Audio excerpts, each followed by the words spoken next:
Good morning, everybody, to this S&D press conference. It's great to see you here in Strasbourg and, of course, to be in touch with you online. Today for our group, our S&D Vice-President Pedro Marques will speak. He is responsible for foreign affairs, social affairs, political planning and communication for the group. Pedro, you have the floor. Thank you, Uta. Yes, this is working. So first of all, morning to you all once more. Indeed, a very important plenary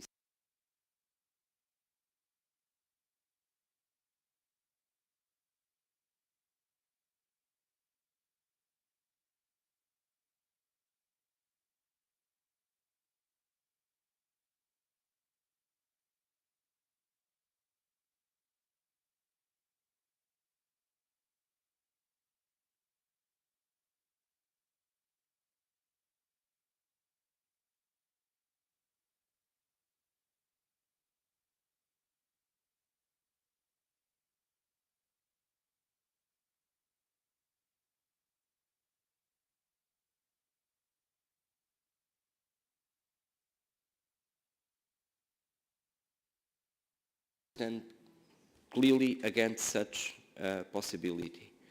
Now, would like to recall your attention for the very important commemoration, remembrance today, 10 years after the shipwreck in Lampedusa. It was a tragic moment. It was also a moment in which Europe looked strongly, and I would say from that on the situation changed in terms of the attention of the Europeans regarding the situation in the Mediterranean, but unfortunately after hundreds of deaths in that shipwreck, not enough change at European level regarding our migration and asylum policies. 10 years on this strategy, from this strategy, we still lack a permanent and effective European search and rescue operation fully effective in the Mediterranean. We still need safe and legal pathways for migration. We still need the pact on migration, finally. What we don't need is this kind of agreements with dictators, with authoritarian regimes, like the one that was attempted by the Commission with Tunisia just recently. Mr. Weber was keen to follow on this and to go even to Tunisia and commemorate this and say we need to expand it to other countries rapidly. Well, finally, this didn't solve anything. More people arrived to our shores, namely to Lampedusa, after this attempt to an agreement with Syed, and now Syed even refused the charity of the European Union, after he also refused a mission from this parliament to be there. By the way, that was to be led by an EPP coordinator in AFET. Well, it's apparently not for this kind of regimes and for Mr. Syed to have democratic scrutiny of this kind of agreements. We said from the beginning from our side this was not the way to go. The way to go, by the way, we have a debate tomorrow on migration, a key debate on migration. We are happy to have a discussion tomorrow. The way to go is indeed to fully instate the right to asylum, to manage our borders. Of course we need to manage our borders, but we need to instate the right to asylum also through proper solidarity between the member states, also through solidarity to the frontline countries. So that's the kind of discussion we'll have tomorrow. We hope that finally the Council unblocks from their side their positions and their mandates so that you can actually have the trialogues to continue on the Pact on Migration, and particularly their position on the crisis regulation. We hope the Italians do not drag their feet now, do not create new problems, the Italian government. Mrs. Meloni, I think by now, 1 year after a government, it's clear to her, I hope, that only her rhetoric and her populistic rhetoric will not do anything good for the situation in the Mediterranean or for the arrivals in Italy. And it's for us puzzling how Mr. Tajani, it's again DPP, now attacks the proposals at the table on the Pact on Migration instead of pushing for a full adoption of the mandate and for the conclusion of the trialogues on the Pact on Migration. That's the kind of debate we'll certainly have tomorrow. It will be interesting to see what EPP says about the Pact on Migration. Is it the version, the more moderate version we get some days or some weeks, or is this new Tajani version about renegotiating again the Pact on Migration, which would be completely unacceptable. And then there's a topical debate tomorrow about housing. There was a debate yesterday about the social precariousness in Europe, but there's a debate tomorrow because we requested a debate on housing, because there's a huge cost of living crisis in Europe going on, and particularly the situation on housing is simply very dire for the European families. Even for the middle class families, for the ones that are in employment at this stage, the situation is indeed dire. People are suffering for paying for their rents or for their mortgages. If somebody gets divorced, it suddenly becomes a huge housing and social problem for these families. Women are suffering even more because of that. If you lose your job, you are immediately at risk of becoming homeless. This is actually the reality in many member states at this stage, in many cities throughout Europe. So what we'll be calling is for more European support to the national strategies for housing, which means more pressure on the member states to use every available funds for housing, which means changing eventually the state aid regulations so that we can have better support from the national governments to any housing project that addresses this failure, this current crisis, market failure on housing, more regulation to avoid speculation on the housing market, and certainly more support, even at European level, towards tackling the homelessness crisis that is also being experienced in many member states.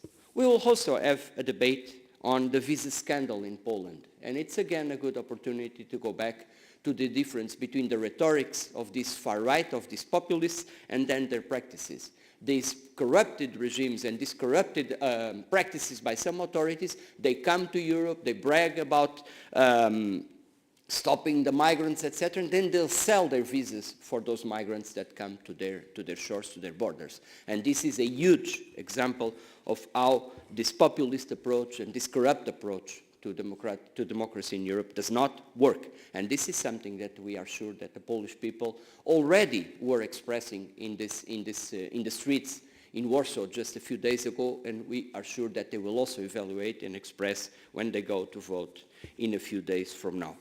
So these are important debates we have in front of us this week. I also imagine that you have important and interesting questions to put to me in these next few minutes. Thanks again. Thanks a lot, Pedro. Now it's time for your questions. I see several hands raised from in the room, and I also have a question online. So we start at the left. Sandor, and please introduce your name and medium, please. It's Sandor from Euronews. A question on Slovakia. I haven't seen a very strong congratulating messages from S&D Group so far. I wonder why it is so. If you would like to do it, please feel free.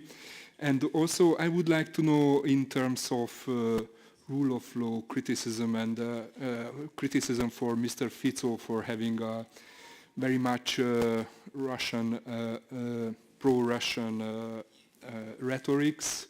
Will S&D Group have the same standards of criticism towards Fico's Smer party as you had for Viktor Orbán's Fidesz when they were a member of EPP? Thank you. We go one by one. Okay, fine. And may I say to the EP team, I got information that apparently the Interactio link doesn't work. Maybe if you could check it. I don't know. Thank you. Okay. Go on with this totally unexpected question by Sandor regarding the elections in Slovakia. I didn't see that one coming. Now,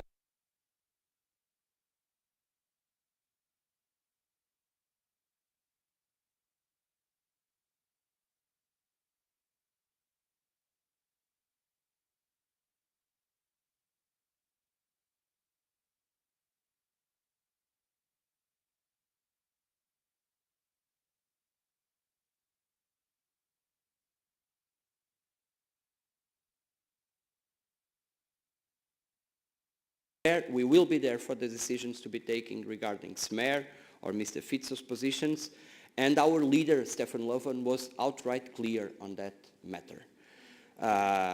We will not take 10 years to drag our feet like it happened with Mr. Orban and the EPP's positions on Mr. Orban, for Mr. Orban in the end to finally remove himself from the EPP. There was a lot of rhetorics in this campaign in Slovakia, let me be clear. A lot of them quite concerning by Mr. Fizzo. There were actions, by the way, from the PES, and we were also there, represented in these meetings of the PES, in which we already addressed these concerns months ago, not even just now after the elections. So, I mean, there's not the singlest question from our side.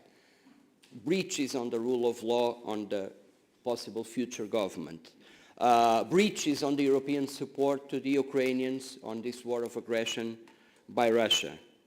Or, I mean, breaches on our positions regarding LGBT rights, to give you just another example. Or coalitions with the far right.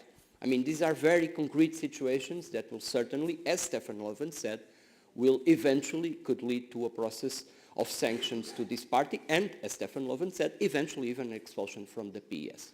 So these are very outright positions from our side. There was the rhetorics in campaign, which was concerning. We addressed it within the party. There's now a possible new government with a program, with coalitions, with concrete actions.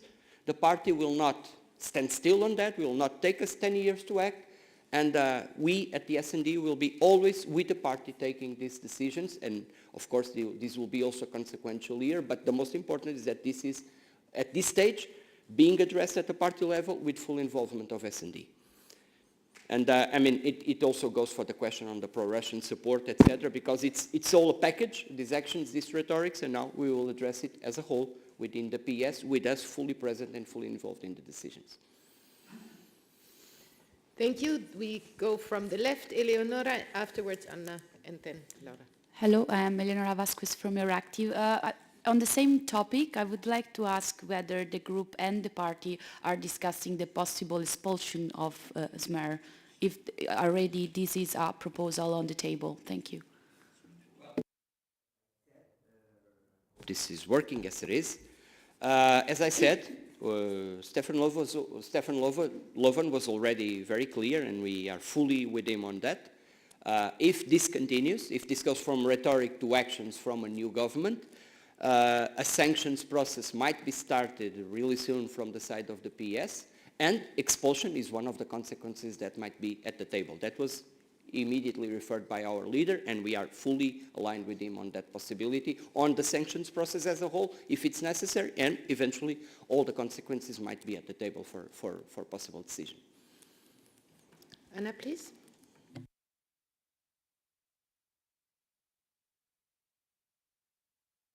Member. Sorry, can you please introduce yourself? Anna Wandensky from Europe Diplomatic.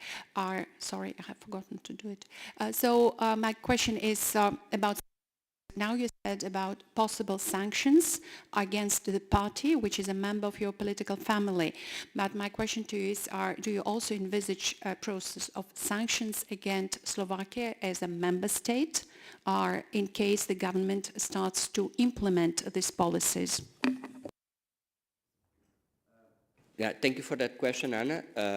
I'm sure there will be, I mean, if this goes on to a point in which there will be blockage on European decisions on regarding the support to Ukraine, etc., I'm sure that this will also go to a point in which the situation of the member state per se will be evaluated. So, but that's a later stage in the process. I mean, you know, we fought here for the rule of law, conditionality in the funds and all of that. We have applied it to Hungary, to Poland. I mean, we have clear basis. Finally, we have clear basis in the European law for some kind of sanctioning, namely because of the rule of law breaches. Those might come in the future, but at this stage, I mean, one thing, as I said, was this rhetorics in campaign. The other one will be about concrete consequences on concrete actions from the government. We, as a political group within our party, have to address immediately this at a party level. That's the first step, and that's the one that will be more immediate from the party if this goes on. Yes, Efe, please, Laura. Yeah, Laura Zornoza for EFE. So if this goes on, just to clarify, if this goes on, quote unquote, means if the rhetoric turns into actions. Just to clarify that, if you could say if this is the case. And my second question, I understand that both the suspension and expelling process in the group and the party are actually separate. Could the group take action before the party does? Is this something that you're considering, also since it would probably be a faster process? Thank you. Yes, when I said rhetoric into actions, that's it, exactly. I mean, it's, as I said, we do not undermine the importance of what was said through the campaign and these pledges in campaign. That's why we already addressed it at the party level with our participation months ago. And there was this proper discussion with SMER and on that matter.